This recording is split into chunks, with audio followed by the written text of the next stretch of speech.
அம்மா பொண்ணு எங்க போறீங்க? அதுவா, என் பொண்ணு படிக்கிற அரசு பள்ளியில எஸ்எம்சி மீட்டிங் இருக்கு. அதுக்கு தான் நாங்க 2 பேரும் போறோம். ஓ, அந்த ஓசி ஸ்கூலா? அங்க மீட்டிங் எல்லாம் வைக்கிறாங்க. அங்க போய் என்ன பண்ண போறீங்க? எச்சமுக்கிற வேலையே இல்ல. எப்ப பார்த்தாலும் மீட்டிங் வா, ஸ்கூல்ல பாக்கவான்னு கூப்பிட்டுக்கிட்டே இருக்காங்க. என் பொண்ணு தான் இங்க படிக்கிறான், என்ன போகவா செய்யறேன். சரி சரின்னு சொல்லிட்டு நாம நம்ம வேலையை பார்க்க போக வேண்டிய. உங்களுக்கு உங்க பிள்ளை மேலையும் பள்ளி மேலையும் கொஞ்சம் கூட அக்கறையே இல்ல. அதான் மீட்டிங் வர மாட்டேங்கிறீங்க.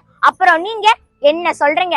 என் பொண்ணு ஓசி ஸ்கூல்ல படிக்குது. இது ஓசி ஸ்கூல், இது ஓசி ஸ்கூல் இல்ல. மக்களுக்கான பள்ளி, அரசு பள்ளி, மக்களுக்கான பள்ளி, அரசு மக்களுக்காக நடத்துற பள்ளி. இந்த செலவெல்லாம் அரசே பாத்துக்கிறாங்க. அதனால இதை ஓசி ஸ்கூல்னு சொல்லக்கூடாது. சரி, இனிமே அப்படியெல்லாம் சொல்லல. சரி, எனக்கு நேரமாச்சு, நான் கிளம்புறேன். அப்படி எங்க அவசரமா போறீங்க? என் பிள்ளை படிக்கிற ஸ்கூல்ல இன்னைக்கு பெரிய ரவா மீட்டிங் நடக்குது, அதுக்கு தான் போறேன். ஐயோ ஐயோ, அது பெரிய ரவா மீட்டிங் இல்ல, பேரண்ட்ஸ் ரிவ்யூ மீட்டிங். இத கூட சொல்ல தெரியல, இதுல எங்களை ஓசி ஸ்கூல்னு சொல்றீங்களா? அப்படியா? என் பொண்ணு அப்படிதான் சொன்னா. ஏமா அந்த பொண்ணு சொல்றது சரியா? S mummy, you are wrong, that girl is right.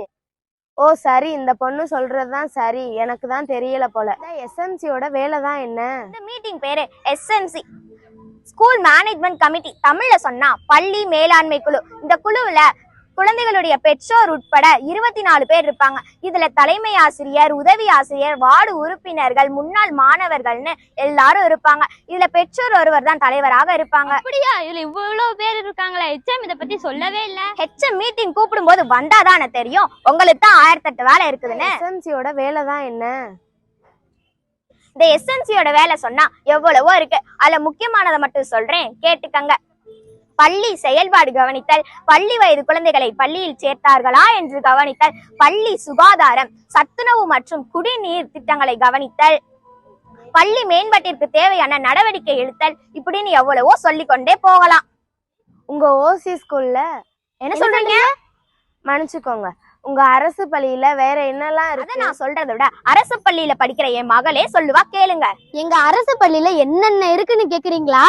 எங்க பள்ளியில சுத்தமான கழிப்பறை, சுகாதாரமான வளாகம், பாதுகாக்கப்பட்ட சுற்றுச்சுவர், பாதுகாக்கப்பட்ட குடிநீர், கைகளை கழுவ தண்ணீர் குழாய்கள், அனைத்து வகுப்பிலும் மின்சார வசதி மற்றும் மின்விசிறி, ஸ்மார்ட் கிளாஸ், மாணவர்களுக்காக காலை சிற்றுண்டி மற்றும் சத்தான மத்திய சத்துணவு அப்படின்னு சொல்லிக்கிட்டே போகலாம். உங்க ஸ்கூல்ல இருக்கு. இது மட்டுமல்ல, எங்க பள்ளியில விளையாட்டு உபகரணங்கள், அறிவியல் சாதனங்கள், நிகழ்ச்சியில் நடப்பதற்கு ஒளி அமைப்புகள் அப்படின்னு எல்லா வசதியும் இருக்கு. அதே மாதிரி மாணவர்களுக்காக நோட்டு, பென்சில், புத்தகம், புத்தகப்பை, கலர் பென்சில், சீருடை, 6-8 மாணவர்களுக்காக அட்லஸ் ஜாமெட்ரி பாக்ஸ் அப்படின்னு அனைத்தும் எவ்வித கட்டணமின்றி அரசால் வழங்கப்படுகிறது. உங்க ஸ்கூல்ல குடுக்குறாங்களா? என் மக படிக்கிற ஸ்கூல்ல எல்லாம் நோட்டுக்கு மட்டும் 10,000 ரூபாய் வாங்குறாங்க. Mummy, I go to restroom. இருடி, இவ வேற இங்கிலீஷ்ல இதை மட்டும் தெரிஞ்சு வச்சுக்கிட்டு இதை மட்டும் பேசுறா. அனைவருக்கும் இலவச கட்டாய கல்வி. 2009 படி பள்ளி வயது குழந்தைகளை எந்த பள்ளியில் வேணுமானாலும் சேர்த்துக் கொள்ளலாம். அரசு பள்ளியில் சேர்க்க எந்தவித கட்டணமும் கிடையாது. பேச தெரியாத நீங்க மீட்டிங் போய் இவ்வளவு தெளிவாக பேசுறீங்க. ஆனா நம்ம எச்எம் மீட்டிங் கூப்பிடும் போது போகாம இருந்தது இவ்வளவு பெரிய தப்பு. இனிமே எச்எம் மீட்டிங் கூப்பிடும் போது என்னுடைய பங்களிப்பும் கண்டிப்பாக இருக்கும். நானும் என்னுடைய பிள்ளைய நமது ஊர் அரசு பள்ளியிலே சேர்த்து விடுகிறேன். பெருமைக்காக பணத்தை கட்டி தனியார் பள்ளியில சேர்க்கிறத விட நமது ஊர் அரசு பள்ளியிலே நான் சேர்த்துக்கிறேன். வாங்க போலாம். நமது ஊர், நமது பள்ளி, நமது ஊர் பிள்ளைகளை நமது ஊர் பள்ளியில் சேர்த்து நாமும் உயர்ந்து நம் பள்ளியையும் உயர்த்துவோம். பள்ளிக்கூடம்